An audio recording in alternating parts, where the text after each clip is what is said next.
Emergency എന്ന cinema താൻ സംവിധാനം ചെയ്തത് തെറ്റായിപ്പോയെന്ന് നടിയും BJP എംപിയുമായ കങ്കണ റണാവത്ത് സിനിമയെക്കുറിച്ച് നൽകിയ ഒരു അഭിമുഖത്തിലാണ് നടി തന്റെ തീരുമാനങ്ങളെക്കുറിച്ച് പ്രതികരിച്ചത്.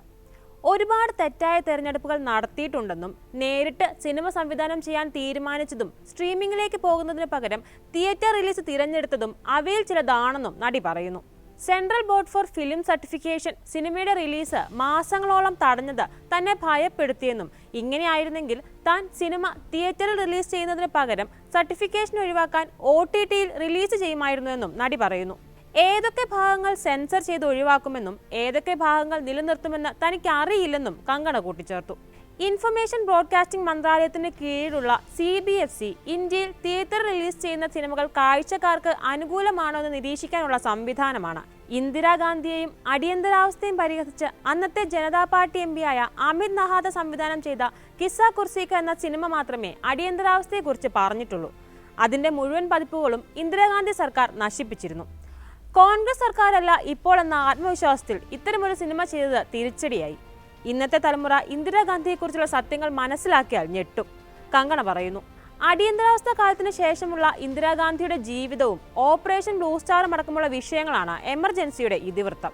ജനുവരി 17 റിലീസ് ചെയ്യുന്ന സിനിമയിൽ കങ്കണയെ കൂടാതെ അനുപം ഖേർ, ശ്രേയസ് താൽപദെ, അശോക് ചാബ്ര, മഹിമ ചൗധരി, മിലിന്ദ് സോമൻ എന്നിവർ പ്രധാന കഥാപാത്രങ്ങളെ അവതരിപ്പിച്ചിട്ടുണ്ട്.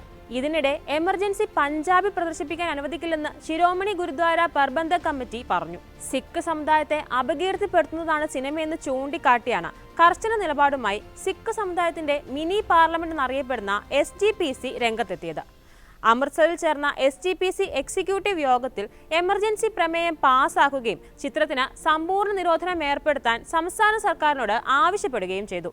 ചിത്രം സിഖ് സമുദായത്തെ അപകീർത്തിപ്പെടുത്തുന്നതാണെന്ന് മാത്രമല്ല, ആചാര്യൻ ജർണേൽ സിംഗ് ഭിന്ദ്രൻവാലയെ വ്യക്തിഹത്യ ചെയ്യുന്നതാണെന്നും ഇത് തങ്ങളുടെ സമൂഹത്തിന് സഹിക്കാനാവില്ലെന്നും SGPC പ്രസിഡന്റ് ഹർജീന്ദർ സിംഗ് ധാമി പറയുന്നു.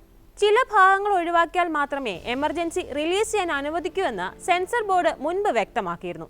സെൻട്രൽ ബോർഡ് ഓഫ് ഫിലിം സർട്ടിഫിക്കേഷന്റെ റിവിഷൻ കമ്മിറ്റി ശുപാർശ ചെയ്യുന്ന ചില കട്ടുകൾക്ക് ശേഷമേ റിലീസ് അനുവദിക്കാനാവൂ എന്ന് ബോംബെ ഹൈക്കോടതിയിലാണ് അധികൃതർ വ്യക്തമാക്കിയത്.